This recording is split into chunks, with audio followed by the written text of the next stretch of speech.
এই ঘোষণাপত্রের আরো পরিপূর্ণতার জন্য আমরা দীর্ঘ সময় ধরে সরকারের কাছে দাবিগুলো জানিয়ে এসেছিলাম, তার কিছু বিষয় এখানে অনুপস্থিত থেকে গেছে। আমরা যদি একেবারে শুরুর সময় থেকে খেয়াল করি, উপনিবেশ বিরোধী লড়াইয়ের কথা বলা হয়েছে, কিন্তু এই ভূখণ্ডের মানুষের উপনিবেশ বিরোধী লড়াইয়ের অন্যতম রেফারেন্স পয়েন্ট 47কে এখানে উল্লেখ করা হয়নি। আমরা মনে করি যে বাংলাদেশের এই ভূখণ্ডের এবং সার্বভৌম রাষ্ট্র পাওয়ার পেছনে 47, 71 এবং 24-এর যে আন্দোলন, তার সকল কিছুর একটি সম্মিলন এই ঘোষণাপত্রকে আরো সমৃদ্ধ করতে পারবে।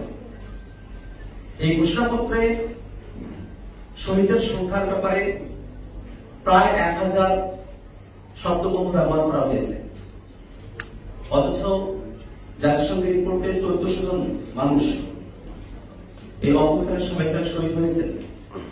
এই পরিসংখ্যান আমাদের সকলের জানা। সেক্ষেত্রে গত 1 বছর ধরে সরকার যে শহীদদের প্রকৃত সংখ্যা নির্ণয় করতে ব্যর্থ হয়েছে, আহতদের প্রকৃত সংখ্যা নির্ণয় করতে ব্যর্থ হয়েছে, তার একটা ছাপ আমরা এই ঘোষণাপত্রের মধ্যে দেখতে পেলাম।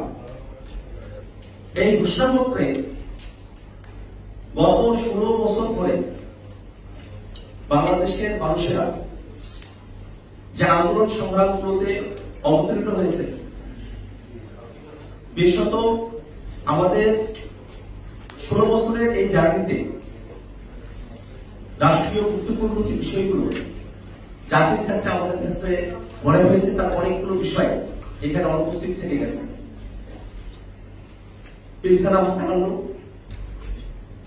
শাপলা গণহত্যা, জুডিশিয়াল কিলিং, ভ্যাট বিরোধী আন্দোলন, 2018 সালে কোটা সংস্কার আন্দোলন এবং নিরাপদ সড়ক আন্দোলন, আওয়ামী ভারতের হত্যার বিরুদ্ধে আগ্রাসন বিরোধী আন্দোলন, মোদী বিরোধী আন্দোলনের কথা